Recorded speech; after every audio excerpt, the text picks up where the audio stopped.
13,000 more people in New Zealand are severely housing deprived compared to the previous census. As a percentage of the population, it's an estimated increase of 0.2%.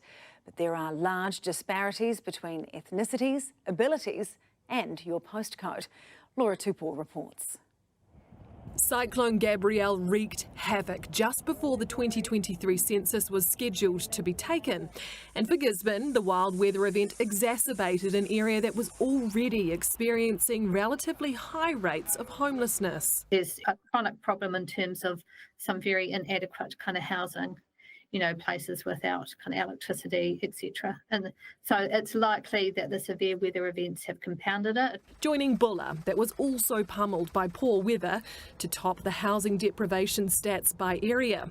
It's just the second time Stats NZ has identified people's housing or lack of. That includes people living without shelter, that's your classic people on the streets, but also people who are couch surfing, sharing someone else's private dwelling but don't have the right to live there, people in uninhabitable housing, and people in temporary accommodation, including things like night shelters, women's refuges. Notably, the number of people rough sleeping or in an improvised dwelling increased 29.5% from 7.8 per 10,000 in 2018 to 10.1 per 10,000 in 2023. And those in temporary accommodation increased 63.7% from 17.1 per 10,000 to 28 per 10,000. The temporary accommodation is likely to have been boosted a bit by the investment in emergency and transitional housing that occurred because of COVID. And for disabled communities, 414.5 per 10,000 are severely housing deprived. That's more than double the 203.7 per 10,000 of non-disabled people. One thing that really shocked us was how high it was for Pacific people with disabilities. It's almost 1,000 disabled Pacific people per 10,000 of the Pacific population. So even though the estimated population increase in homelessness was 0.2%, the impact of the issue is not evenly distributed between communities. This shop front is home for these Aucklanders. The temperature is near freezing, so donated clothes and blankets are little help. But still, every day their numbers grow.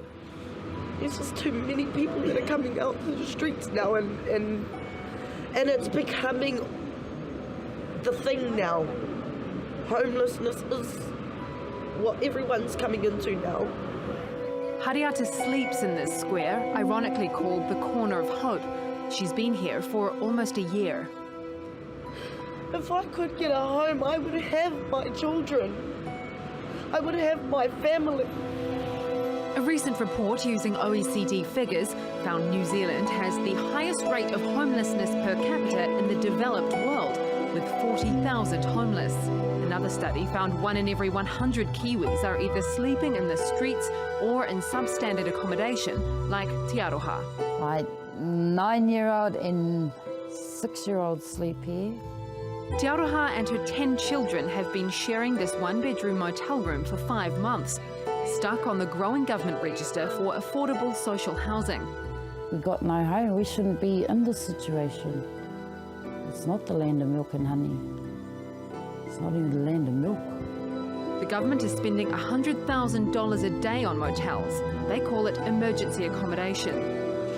The problem is a lack of homes built by the government and rented cheaply to poor families. In New Zealand, we have fewer state houses today than we did in 1991. On a per capita basis, we have the least amount of social houses in New Zealand today since 1948. It's being compounded by an exploding housing market. The average house in Auckland now costs $1 million, more than 10 times the average income, and that's pushing the middle class out. We've got 2 and 3 families who are needing to live together to pay the rent to put food on the table, and so it's not uncommon for families to park up in driveways and children sleep in lounges, for people to be living in garages and even carports. As a result, housing and homelessness have become big issues in the upcoming election, with both major parties promising more cheap housing. Te Aroha says it shouldn't take an election for politicians to listen.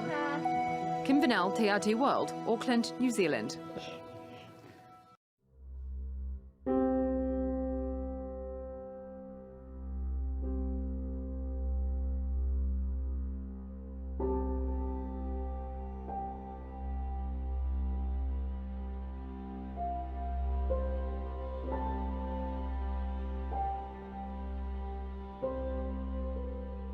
Well, of the tens of millions earmarked to help homelessness, just a tiny fraction's been spent. The minister in charge says plans for the funding take time and are on the way, but National says there's an urgent need for the money to be used quicker. Here's political editor Jessica Mackay. Sleeping in cars, sleeping rough, and setting up in motel units. Homelessness is a very real issue for an estimated 3,000 Kiwi families. Unfortunately, we're finding people coming to us who are still sleeping in cars, families, and particularly people who are having long stay in motels and hotels, which sometimes isn't the safest. He says help with food alone is up 30% compared to this time last year. There's a huge gap in the sector at the moment. We have some really amazing organisations and people doing what they can, but if you speak to people in the sector, you know, we're saying that actually we're overworked. There's not enough services. So in the May budget last year, the government allocated $75 million over 4 years to help with homelessness. $12.6 million was set aside for this year, but so far only $900,000 has actually been spent.